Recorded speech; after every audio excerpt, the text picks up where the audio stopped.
Welcome to our webinar on practical insights into winning epic featured snippets.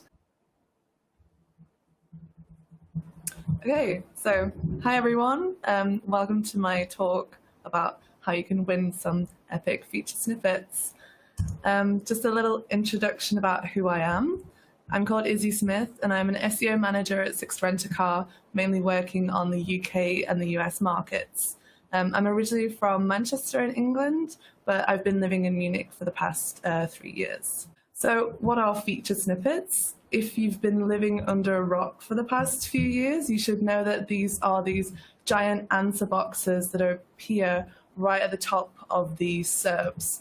They're ranking above position 1, which is why they're sometimes nicknamed position 0. And they show themselves in 3 different ways. The most popular format is a paragraph, which is shown 60% of the time. Lists, like ordered or unordered lists, are shown 29% of the time. And then the least common, but my favorite, is the table featured snippet that looks like this. And this year I've been very lucky to have spoken at some really cool conferences and meetups. Like there's me at the Searchmetrics Summit in London. And I'm talking quite a lot about featured snippets. So why do I love them and why you should too? So because they're so prominent in the search results, they can really uplift your traffic because you're standing out. Here's an example featured snippet for Automarken, which in English is just car brands, that was won by our German domain Sixt.de.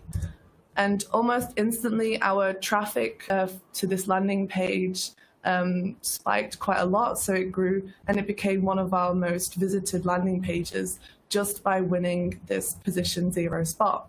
It can also help with your conversions. So if you're winning featured snippets for keywords with transactional intent, either explicit or top of the funnel, it can really help you stand out as a good quality response to someone's question or problem. And it's a good sign of trust to the user because Google is saying, hey, this is the best result for what you're looking for. So here's an example featured snippet for car hire in Croatia, which had a massive improvement on our conversions and revenue. So that was really nice. They can also really help with your brand awareness because if you're providing better content and better optimizations to be in that spot, you can really outrank bigger, older, and stronger domains just by doing that. So here's an example of a small food blog that's outranking huge websites like BBC Food and Jamie Oliver, which is nice. Also for mobile, if you're winning a feature snippet for mobile, you will take up the full page of the SERP.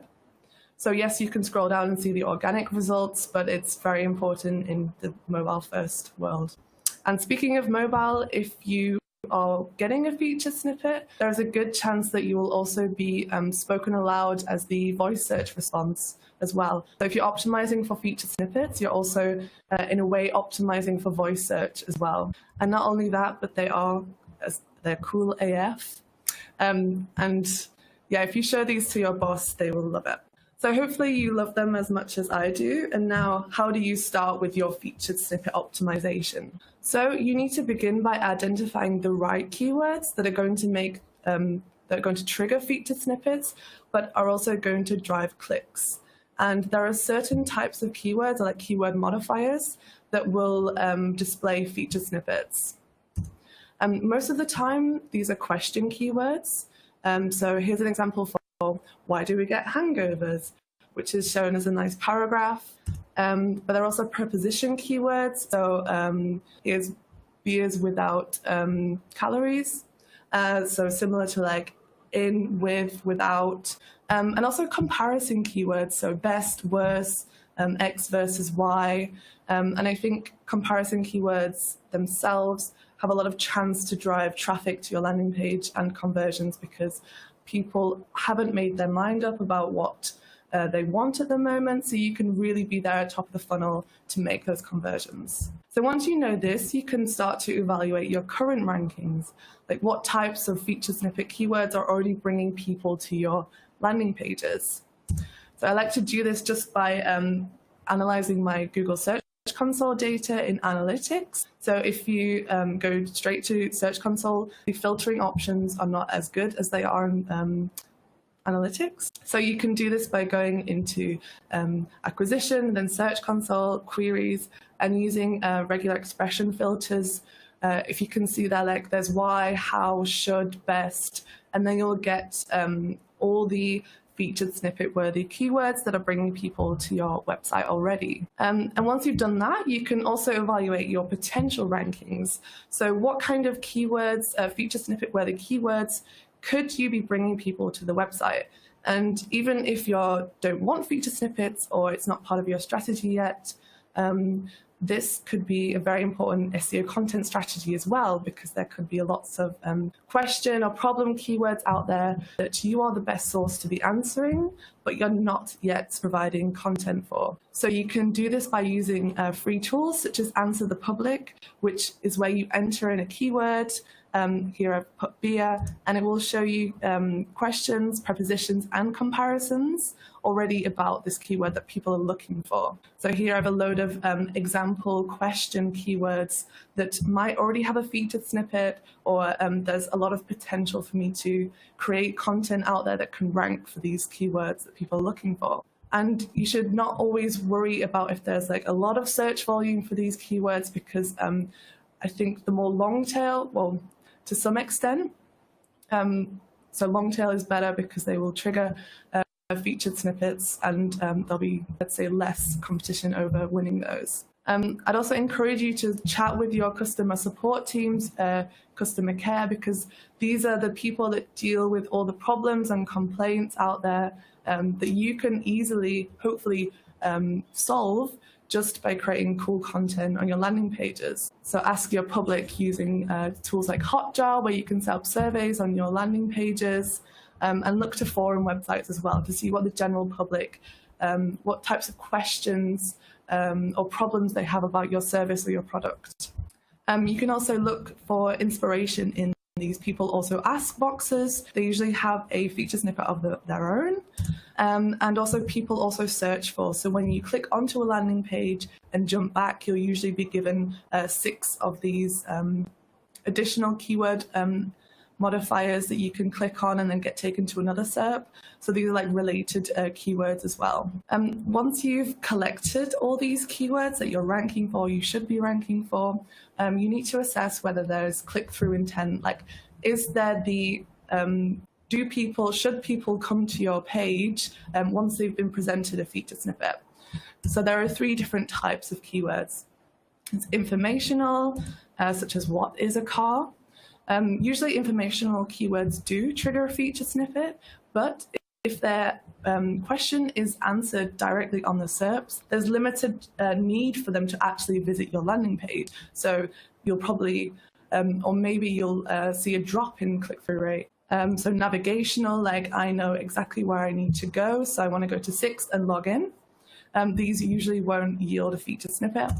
And purely transactional, such as something like rent a car in London, like I want to fulfill an action. Maybe these won't yield a featured snippet because this will likely show something like local packs or Google Ads.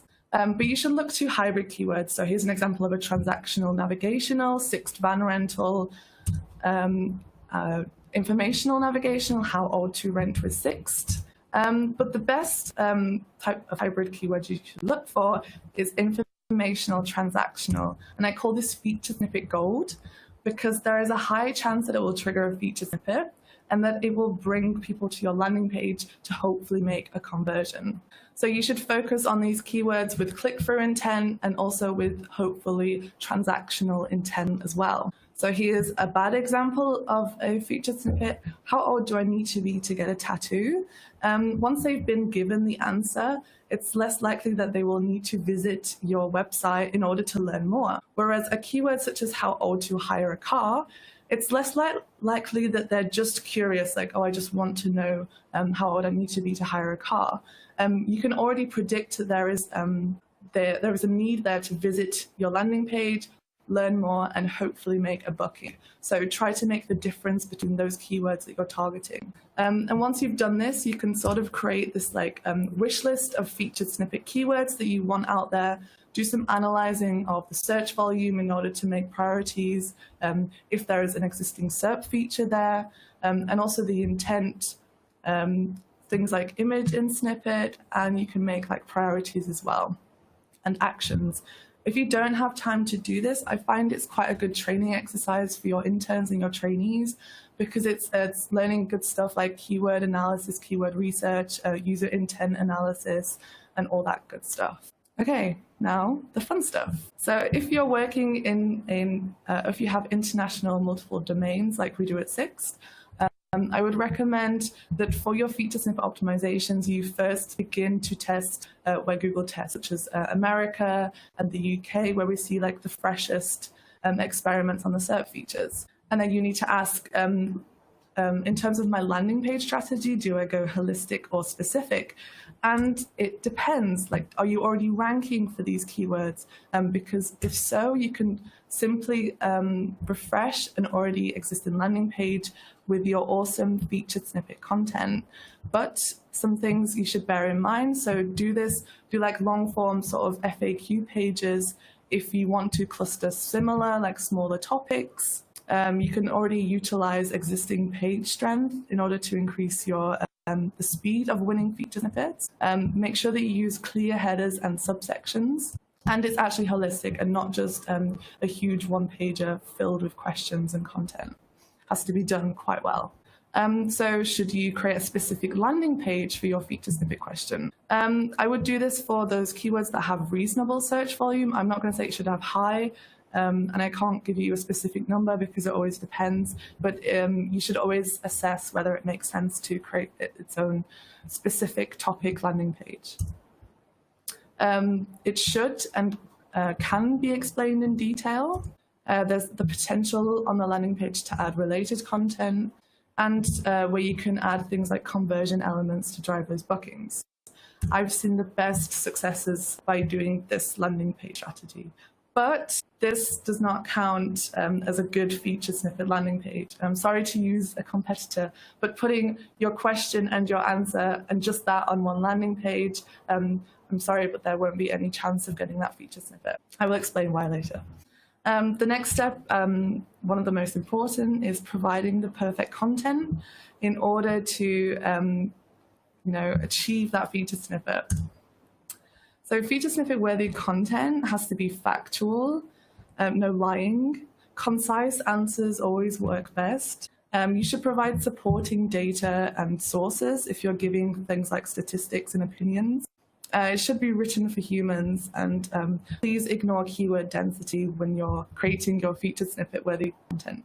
I like to look to Wikipedia. I know this is quite cliche, but they win a lot of featured snippets because they're providing good, factual, concise answers. And yes, this is a bad example because maybe their answer has already been given on the SERPs, but in terms of creating that good content, Wikipedia seems to do it very well. And the next step would be structuring your content. So I showed you before that they are displayed in 3 different ways. So you should structure your content depending on the most likely to be displayed format. So the most common is paragraphs. So if you're answering one of these W questions like why, what, or is and do questions, just structure your content as a nice, concise paragraph. You should aim for the sweet spot of 40 to 60 words. This is like statistically proven that is the amount that will be taken for your feature snippet paragraph. So try to get your answer content in there within that amount. If you're doing like prepositions or plurals, here's like world's strongest beers. You can create a nice list article with clear headers. It doesn't have to be like a set bullet point list. But Google is smart enough to take your list article headers and construct this kind of list feature snippet. So here's how it looks on the landing page. It's quite long, but there's clear images, there's the headers, and then Google has taken that for this nice feature snippet. If you're targeting how-to or like method-related keywords, then you can build like simple HTML ordered or unordered lists. I think the more simpler, the better. So yeah, there's the featured snippet on the SERPs, and that's how it looks on the landing page. When possible, you should try to bulk out your list, so create more steps if possible. I'm saying this when possible because you shouldn't just create additional steps just for the sake of it, because you don't want to have this like final step on your featured snippet because you don't want to have fully responded to their problem on the SERP. So no, not good. You want this more items tag to show them that there is more content, more information that they should discover by clicking onto your site. For like statistics, comparisons, and like numerical data, I would recommend using HTML tables. So here's for iPhone screen repair pricing. And there's a nice featured snippet of all the prices on there in this table format. But I do think Google loves tables. So even if you're not targeting those types of keywords, I would recommend building a table when you can. Also, not just for feature snippets, but things like lists and tables are really good for readability, also on mobile especially. So it's always about making your content grabbable AF, so Google can just take it from your landing page and put it onto the SERPs. You also need to prove that you're the expert on the topic. Like, why do you deserve to be in that position 0 spot over anyone else? So you have to prove your expertise, and we've been hearing a lot about the EAT update since 1st of August, and even if you're not affected by this, you should always consider the certain elements of proving your expertise, your authoritativeness, and trustworthiness. So I mentioned it before, but I'm going to like reiterate it again. You should provide supporting data and sources and give additional useful content that proves that you're not just the best response to this question, but the whole entire topic that you're focusing on. And it doesn't hurt to have referring links from good trusted sources as well. Just to show you what I mean, here's my example landing page for the feature snippet I want for what are the ingredients of beer. So there's my question, there's my good structured answer. I've got a nice introduction. I've got my visual aids, so my diagram, my photo, whatever, and then I'm providing more fantastic additional content that could be of use additionally to the user, but is showing to Google that I know what I'm talking about when it comes to this topic. And this is getting increasingly more important because we're seeing now different facelifts of feature snippets, like multi-topic feature snippets. So here is one that's providing links.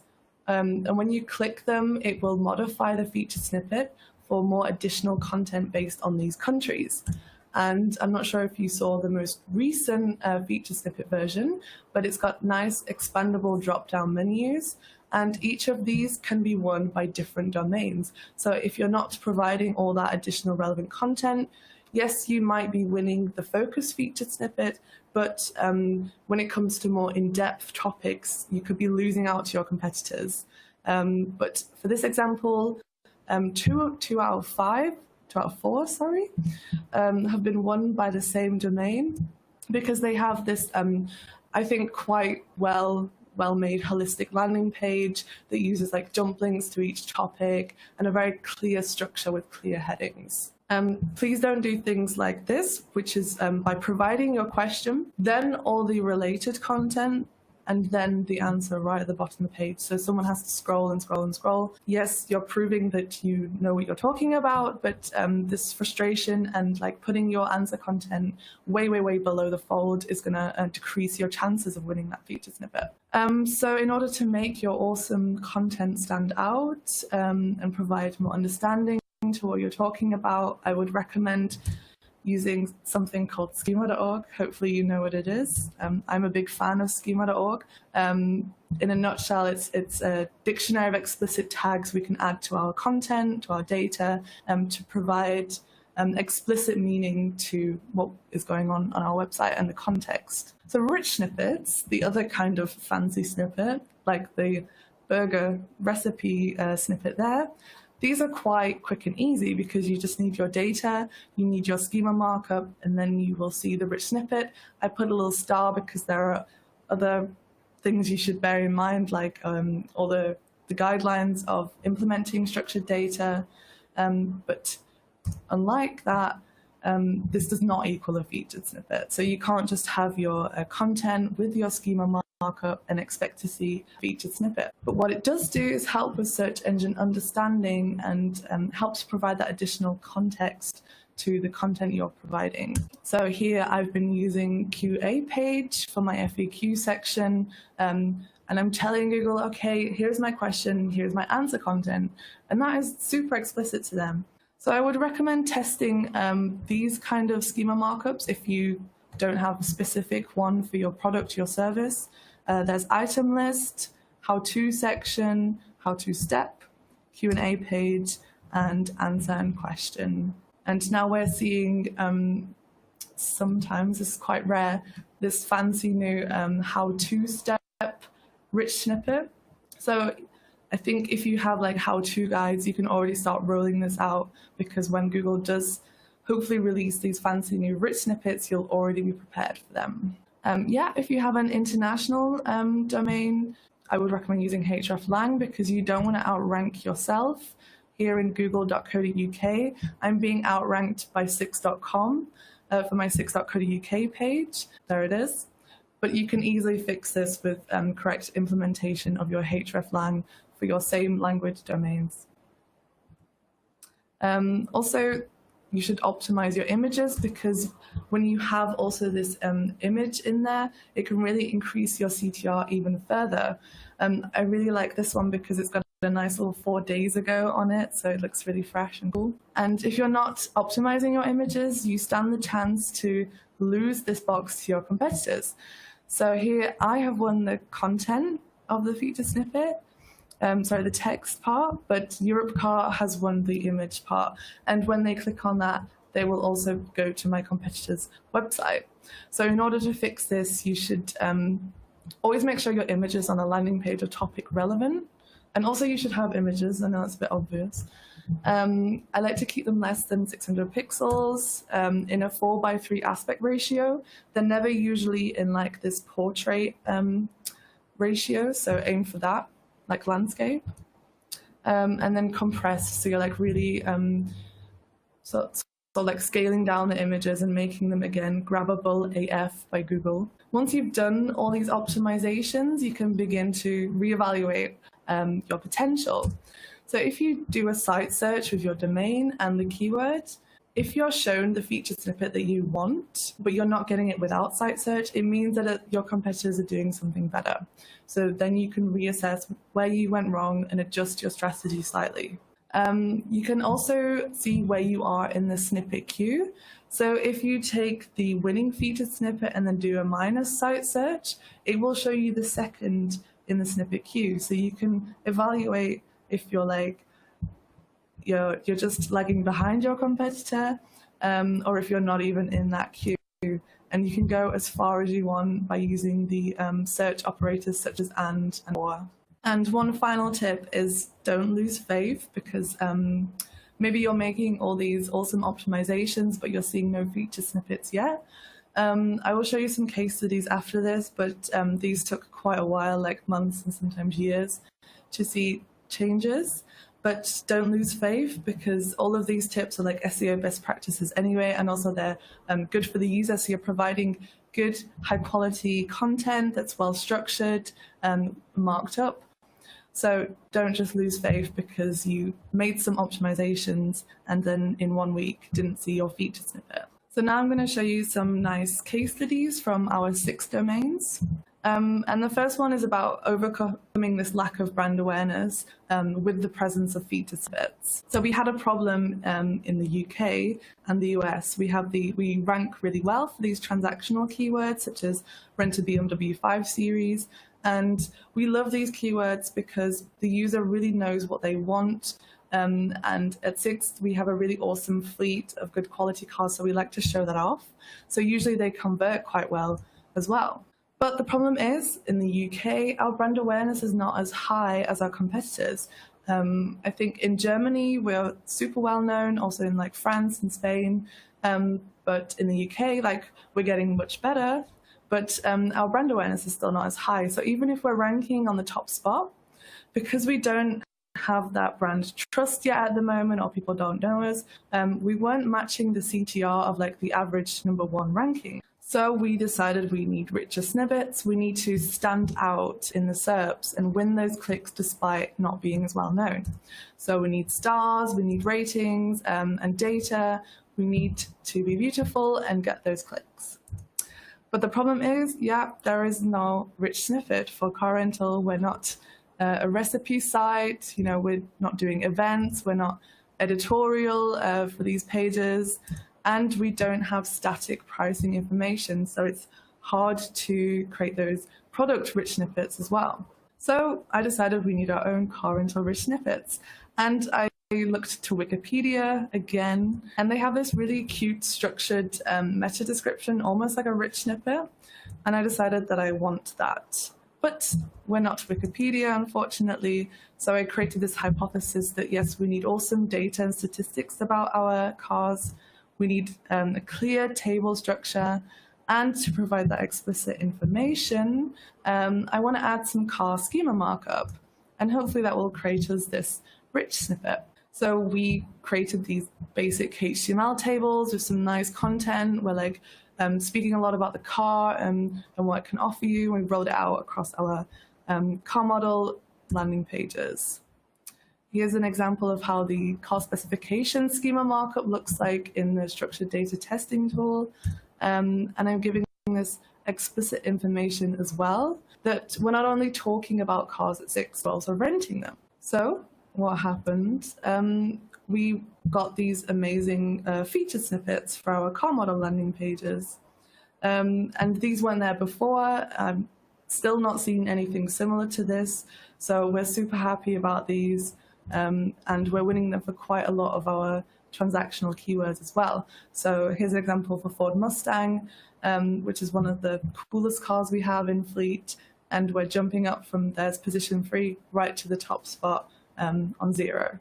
And we're also seeing the structured meta description rich snippet that I initially wanted, not just in the US and the UK, but we're also seeing it in Germany and also in France. So it's having a good impact internationally after we saw good effects in the US and the UK, and we rolled it out. And we, in some cases, see both. So we're taking up all this real estate on the SERPs. You really can't miss Sixt. We're standing out so much. So what were the results? So in the in the US, on our .com domain, 18% of our car model landing pages are generating a snippet like this. And this increased our overall sessions by 183% year on year. And also had a really nice impact on our bookings as well, so on our conversions. In the UK, we saw a greater amount of pages generating a snippet and had, again, really awesome effects on our performance. And some nice additional goals. Most of our organic rankings are stable now on position 1 for a year. So there is no, so Google is seeing like, yes, we deserve to be on this top spot. Our other domains are prepared for when there is more featured snippet availability. It's good to have that additional brand awareness. And we're getting this good voice search response. So here is information from Sixt Rent-A-Car. The content is not read aloud because it's in a table format, but it's still cool and helps us stand out there. And yeah, we have a pretty sweet formula for featured snippets, I think. Number 2 is like a quick one, just by restructuring content. So here is like an old FAQ page, just a simple question, answer, paragraph. And I really wanted a feature snippet for how old do I need to be to rent a car. And all I did was create a nice bullet point list, like a checklist. And then within 2 weeks, we already had this nice bullet point featured snippet in the SERPs for all the related keywords as well. So sometimes that's how easy it is. And also you can look to maybe promote content to its own landing page, like from an FAQ section, for example. So here is the payment methods FAQ. And again, I wanted a feature snippet for car hire without a credit card, which I saw was quite a lucrative keyword that we were already ranking #1 with, but there was no featured snippet. And so I just tested creating its own landing page. So taking this little bit of content and then creating its own page. So can I hire a car without a credit card? And I've added multiple structured content. I've got a list, I've got paragraphs and a table. And I'm like, okay, Google, I'm giving it to you, doing all that to you, you take what you want. And it did generate the feature snippet in terms of paragraph form, but also for like additional multi-topic modified keywords such as car without credit card USA. I'm getting this really nice table feature snippet, which is cool. And just to show you some impacts on CTR, I can't give you like specific numbers because it's secret. But here, so the blue line is the normal CTR, so no enriched result or anything, or like the average overall. It's a good CTR, I'm going to say. And there's the rich snippet CTR, and there's featured snippet CTR. So even if it doesn't increase it for your #1 rankings, not all the time, if you're ranking much lower, of course, you're going to see bigger improvements because you're winning that top spot. Some very quick takeaways for you now. I think I'm running over time. So in the beginning, you should always carry out problem and solution research, not just keyword research. And target that with epic user-centric content that solves those problems and serves those needs, and ensure that it's easily understandable and grabbable. So by using things like structured content and schema markup. And even if you're not winning those feature snippets just yet, the worst case scenario is you're making your content better, you're making it more understandable by humans and search engines. So it's a best practice in itself. So thank you for listening to me, and I wish you the best of luck. I'm Izzy Smith, and you can follow me on Twitter and LinkedIn. And just one final thing from me. If you want to grab a beer with me and Malta at the Oktoberfest, and there's Heiner as well, you can apply for our Sixt SEO Visa wildcard. We have one free ticket available by going there. And then we can talk more about feature snippets over a beer. Thank you. So yeah, there were a couple of questions that we should talk about. So first one that was just asked in the webinar, Izzy, when I make a list, does it matter if it's bullet points or numbered, or if I use special icons for this list? No, I think what's most important is you're structuring it using like HTML. So that's what I would say is the most important thing. But don't worry about whether you use like an ordered, so with numbers, or unordered with bullet points. Just do what makes more sense for the content you're providing. Cool. And then we have a couple of questions that were asked previously on Facebook in preparation for this webinar. And also everybody should feel free to ask additional questions in the Q&A box. So one question was, why is it called position 0? Does it count as a regular ranking? Does it replace a regular ranking? I think you covered this. It's pretty obvious that it's an additional thing that's happening, yes. And it's the normal ranking doesn't go away. And just to add on that, apparently in Google Search Console, they don't class it as a 0 ranking when you're looking at your average position. It's #1. So you could have 2 #1s for one keyword. Oh, 3. Yeah, and then there was the question, can position 0 rank above AdWords? And I prepared a little screenshot for this. If we zoom in, we can see there's AdWords on top, then there's the position 0, and then there's the organic ranking. And I think I picked a German example because I couldn't find a better one. This is one domain covering all 3 spots. So if anybody ever wants to see like a real case of SERP domination with organic rankings plus AdWords plus featured snippet, here is one. Nice. Another question that was asked, for what kind of search terms do you see featured snippets the most often and least often? I think I already covered that, but I can repeat. So it's mostly like informational intent keywords that will trigger these feature snippets. But purely informational or like, let's say, definition keywords will show something possibly different. So like a Google quick answer, which is just Google, and there's no attribution URL there. So if you're seeing the kind of search result for these kind of keywords, you should avoid them because you'll have no chance of taking over. And if Google does take your content, there won't be that attribution URL below it. And I think least often, probably just purely transactional, because Google knows that it can easily monetize these keywords rather than like give it to an organic. And let's continue. Are featured snippets especially present in certain industries and niches like e-commerce versus brick and mortar businesses? How do I know if featured snippets are relevant for me? Actually, I have some data, so I'll go first. At Searchmetrics, we often look at data, and right now we often look at the niches travel, health, e-commerce, media, and finance. It's something that we noticed both in the US and in Germany is that in health and finance, the number of featured snippets is much, much higher than in the other niches. And in general, in the US, we see more featured snippets than in Germany. In the UK is somewhere on the level of the US.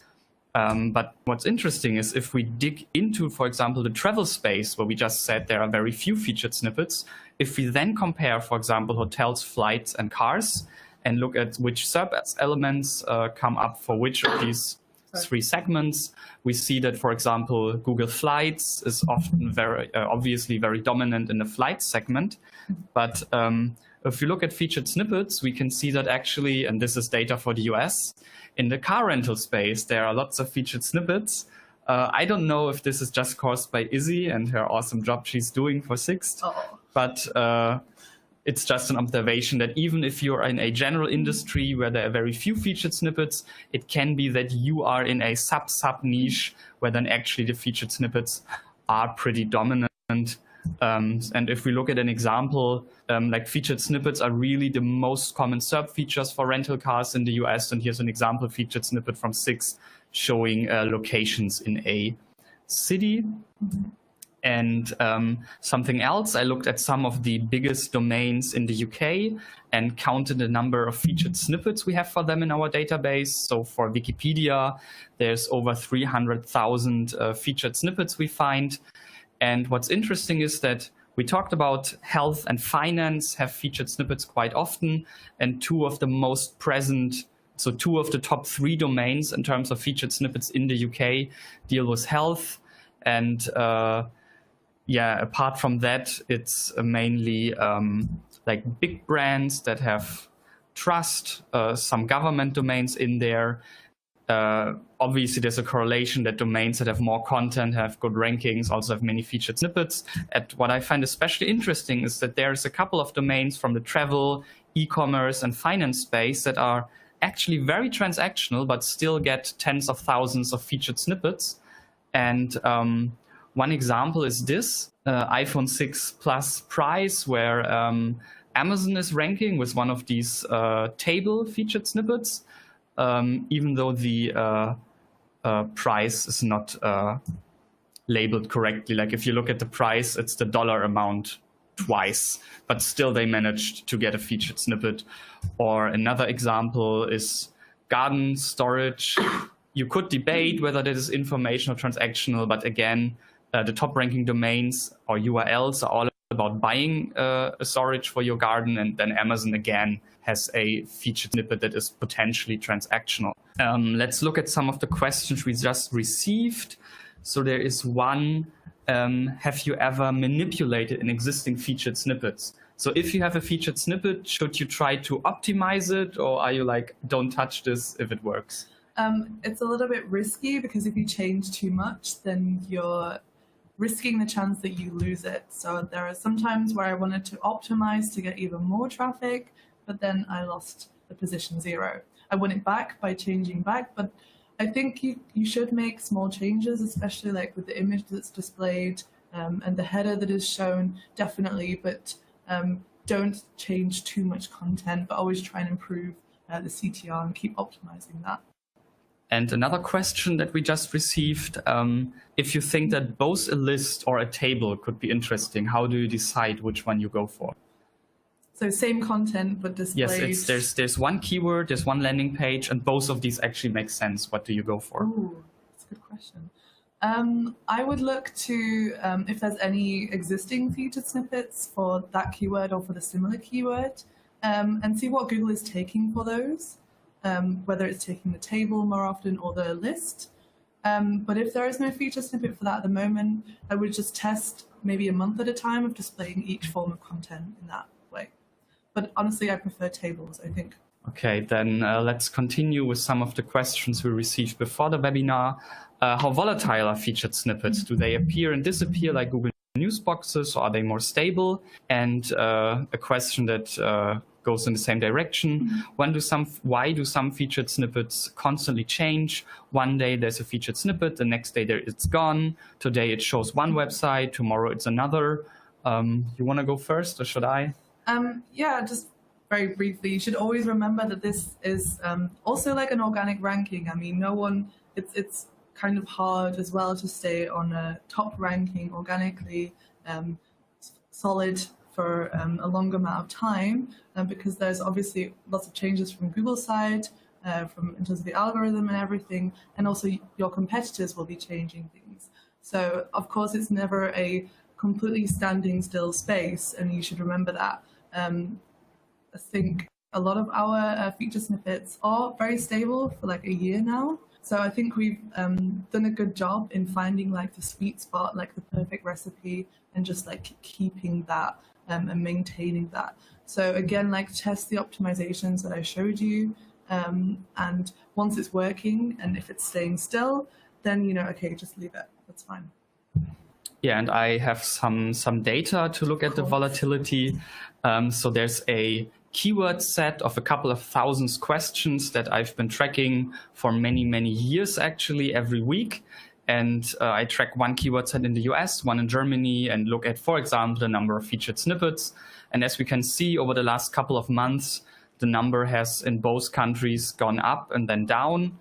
And so there's lots of volatility in the space, lots of movement.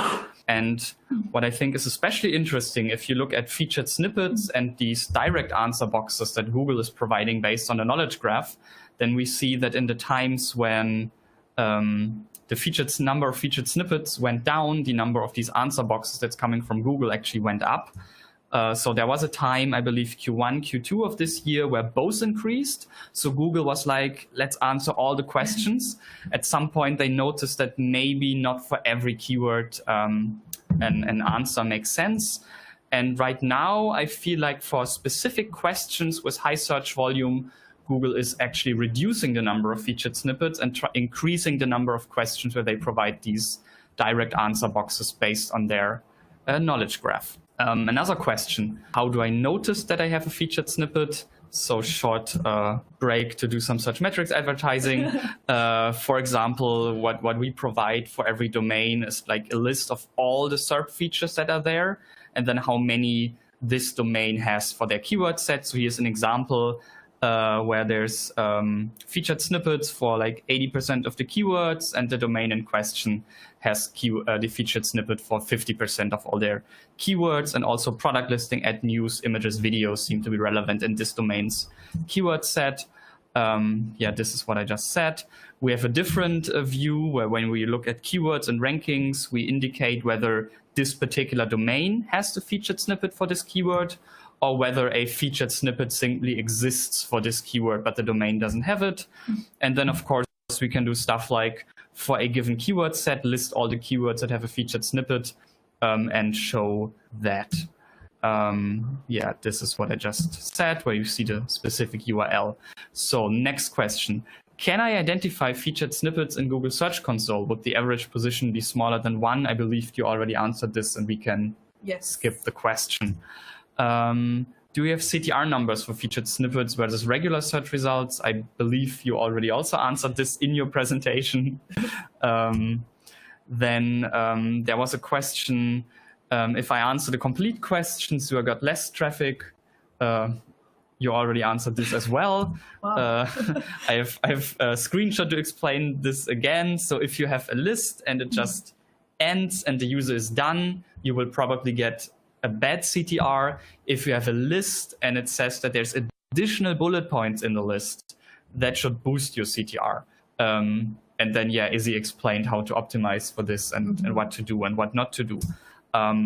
Another question we had was, if I have a multilingual website with hreflang and I have the featured snippet in Germany, does it help me to get the featured snippet in France and the UK? No, it doesn't. Even if you're doing the exact same things, you're always competing with complete different competitors with different content. So yes, so apply the learnings that you find in your other multilingual domains, but don't always think that you're guaranteed the featured snippet worldwide just because you have it in one market. Okay, next question. Do Bing and Baidu have featured snippets? Do you want to go first, or should I? I'm going to say yes, but I'm sure you have data. I don't have a lot of data, I brought an example because there's actually something interesting Bing is doing. So of course Bing has featured snippets, right? But when you ask a controversial question, Bing has actually a featured snippet where they show you both sides of the argument. So if you search for, is animal testing good?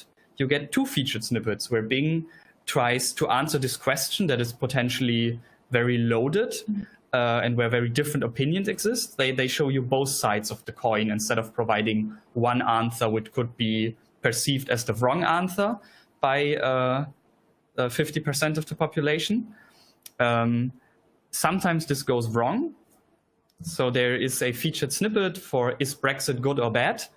And Google is trying to give to give both sides of the coin, but actually both articles are contra. The one that is positive about leaving the UK because of the Brexit, and here Bing didn't get it.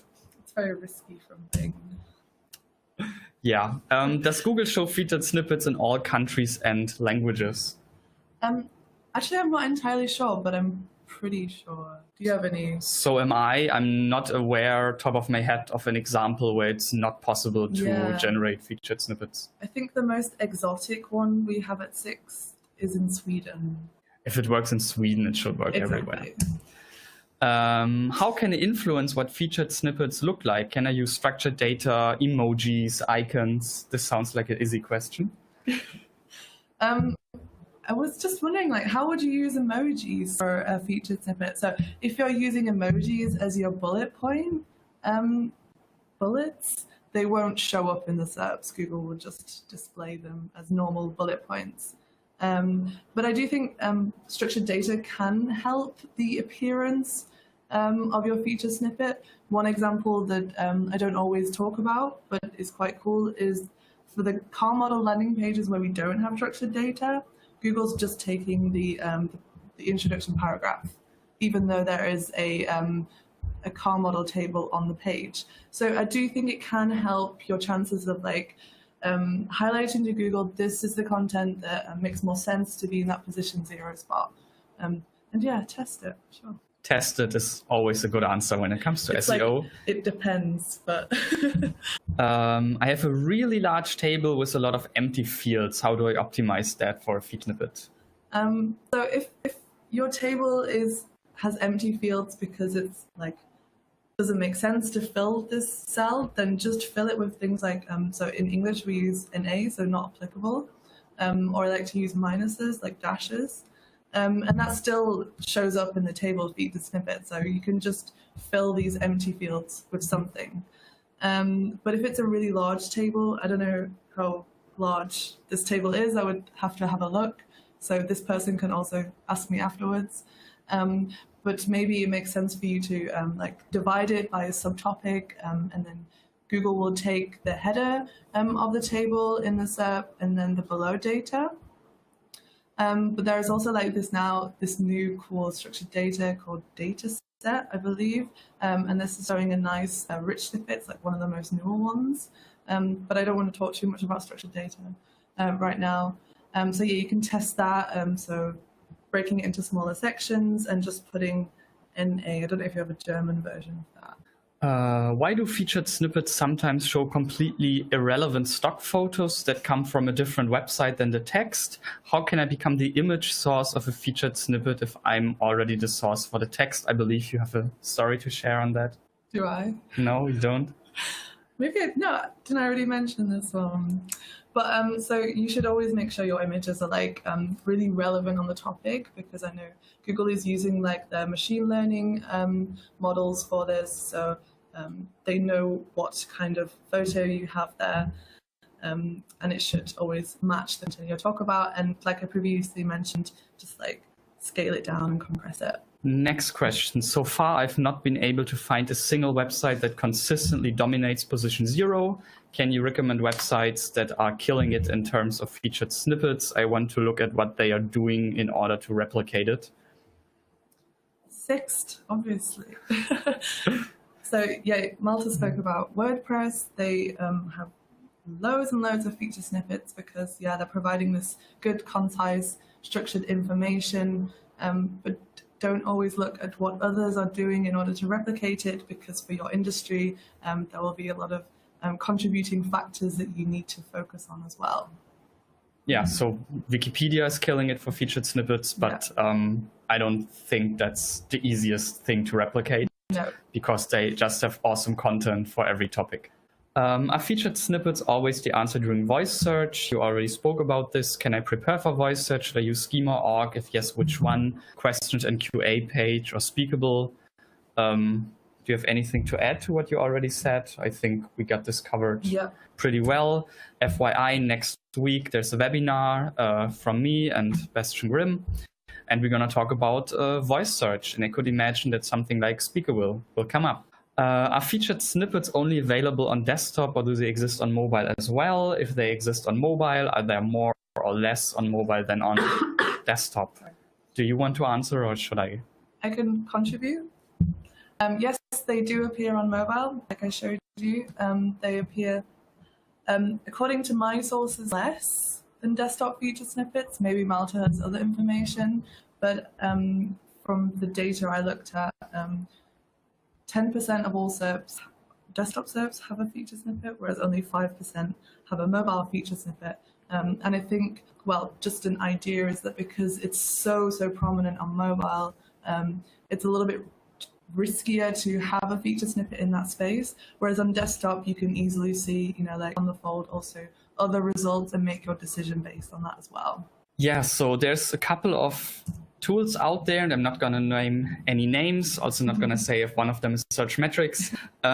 There's one provider of featured snippet data I found who basically says that for various countries there's about double the number of featured snippets on desktop than on mobile. So this makes sense, maybe. There's another provider who says that on mobile there's the same number as on the desktop, or sometimes even more. If you run the numbers, there are softwares tracking this who say that it's 60% less on mobile, and there are others that say it's 20% more on mobile.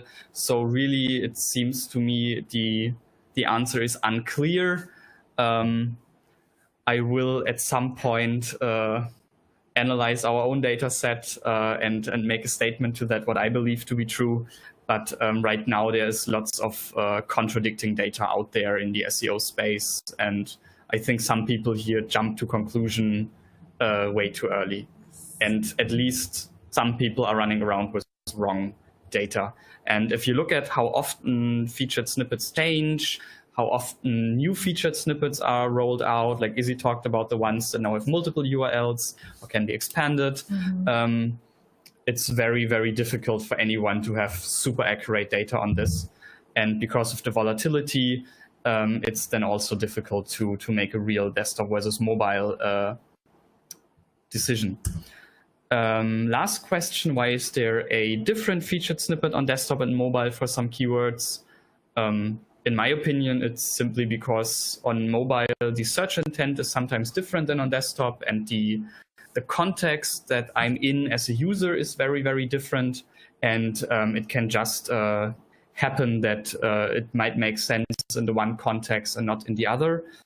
We have a couple of more questions that were asked previously on Facebook, and we have a lot more questions from the chat. But the time is running out in 1 minute, so I would say we take all of these questions and write a little blog article where we answer them. Sure. And we will publish this within the next 2 weeks on the Searchmetrics blog. And then there should be the answer to all the questions. Sorry to everybody whose questions we couldn't answer. I tried to answer the ones that were asked most often. I see at least 10 open questions we have now live from the webinar. So yeah, I would say thanks for listening and staying with us for a full hour. Yeah, thank you. Thanks, Izzy, for the awesome webinar. And yeah, bye-bye. Bye.